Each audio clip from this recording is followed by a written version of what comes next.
Hey guys, welcome to Bite Me. Kind of playing around a little bit here. Season 2, episode 4 of Bite Me. I do think this will be a fuck it episode. I'm just going to scroll through my phone, just aimlessly, talking about the shit that I'm seeing on the news. That's what I'm going to do today, here on Bite Me. This is Bite Me Season 2, episode 4, fuck it. So, let's get started. Opening up the phone. Taking a gander. What do we see first? Oh, it's Kanye West. Calling Big Sean the worst thing he's ever done. Well, here's what I know.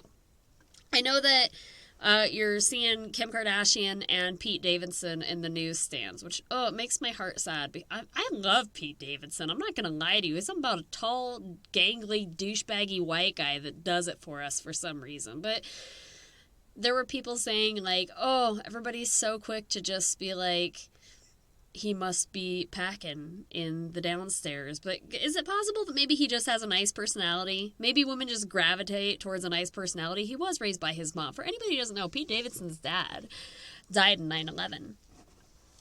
And I believe that that's what catapulted him into SNL. Like, Lorne Michaels took some sort of pity on him, or maybe there is actual talent there.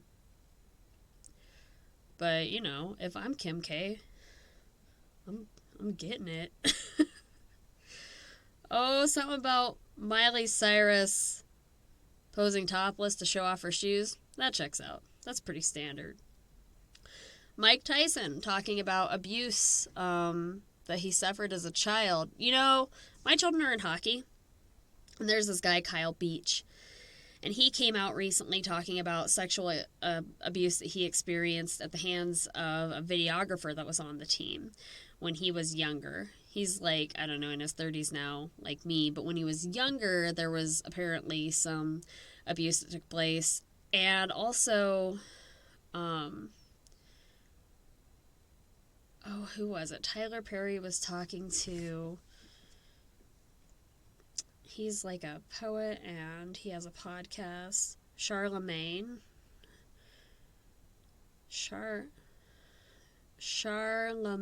is that it? Yeah, Charlemagne the God. He was talking about abuse that he experienced when he was 8 by an older woman. And Tyler Perry explained to him, because I guess he was going around telling people that he had sex for the first time at 8. And Tyler Perry told him that wasn't sex, you were being abused. So it's seeming to me that we're starting to normalize the talking about sexual abuse of men. It doesn't just happen to women, it happens to men too. I would even venture to say that men who are homophobic or men who express gender-based violence have had perhaps some type of experience in their lives that causes them to have that irrational fear. Although, prejudiced people tend to just link things together that they don't like, so there could be some correlation there as well. Teen Mom 2. I do watch it. I watch Teen Mom 2. I watch Teen Mom and Teen Mom OG. I watch all the Teen Moms. And I watch all the Real Housewives too. It's my guilty pleasure. Step off. I don't want to hear it. But recently, they've been talking about Amber Portwood, I believe it is, and her daughter Leah and their estranged relationship. And this most recent episode, they were saying, well, look at how she just came to Leah's house and had dinner with them and didn't even say goodbye to Leah. Well, did anybody take a look at what Leah was saying to her? Like, Leah is pushing her mother away. And I get that Amber's made mistakes, but I'm just saying as a woman who's been there, as a woman who has also been in jail, like, this child isn't open to forgiveness in any way, shape, or form. Which, that's a thing you have to respect. When somebody tells you they don't want contact, you have to respect it. Now, granted, with kids, it's a little different because their brains aren't fully formed yet, so they may be making decisions now they may regret later, but essentially, you cannot force a child to have a relationship with you, and I know that because of my son. I miss my son every day. Have not seen him in 5 years. I'm also not going to let him treat me like shit. And that's totally okay. Oh! The Anna Faris thing. Boy, that's a post that escalated quickly. Chris Pratt, the least favorite of the Hollywood Chris's, better known as the hot dude from Jurassic Park, or Andy from Parks and Recreation, went into his Instagram, I believe it was, and he's talking about how he's with that Kennedy lady or whatever, and she produced like a healthy daughter. And some people are saying that that's being taken out of context, as his first son is disabled. I do feel like there's a million things that you could have said in that Instagram. My beautiful daughter, my cute daughter, my sweet daughter. He chose the word healthy. It's in poor taste. And then he's talking about how who is it? Is it Maria Shriver's daughter? Who the hell is this woman he's with? I just know she's related to the Kennedys. That's how irrelevant this woman is. I only know who Anna Faris is because she's brilliant comedically. But I don't know who this new lady is. As far as I know, she's just some politician's relative.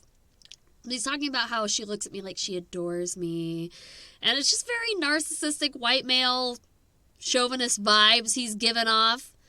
And he's a Trump supporter, and he's not sorry. And he gave an acceptance speech where he talked about how you have to poop before you pee to hide the smell. I'm not a fan of Chris Pratt anymore. I don't know that a lot needs to be said in follow-up to that. Oh, Britney Spears. Yeah. Okay, let's take a quick break, then we're going to talk about Britney Spears. Welcome back to Bite Me, Season 2, Episode 4. I've said it before, and I'll say it again. Don't fart in the podcast room, because it's very small and soft in here, and the sound cannot escape, nor can the smell. Britney Spears' mom apparently made her life a living hell. I've been wondering for some time now where Lynn Spears was in all of that.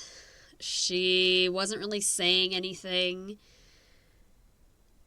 and, it just seemed weird. Like, you've got her dad, Jamie, over here janking all of her money off of her, and all of these horrid accusations, and people coming forward saying that many of them are true.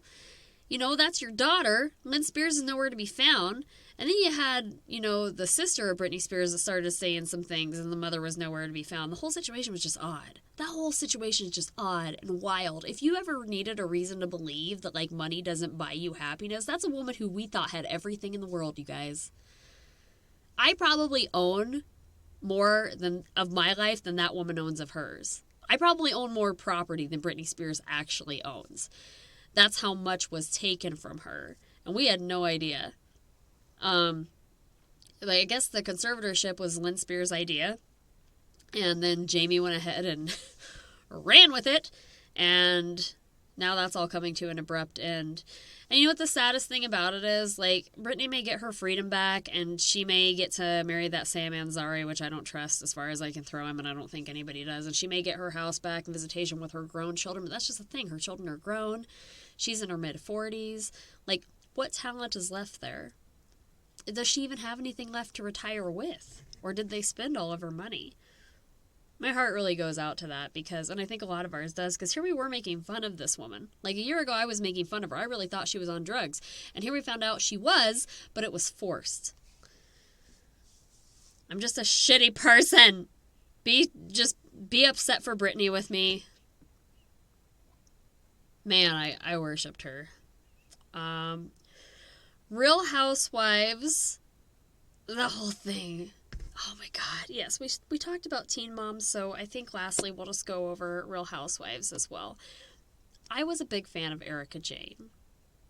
I love that she was just this bitch, smart bitch, does what she wants when she wants, no apologies, doesn't take anyone's shit. I loved her. Fuck, I loved her. And all that news came out about her and Tom Girardi and the Hustler and the Housewife, and then you have these orphans who were just screwed out of their money, and burn victims and plane crash victims, and it was bad. It was really bad. It is bad. It's awful.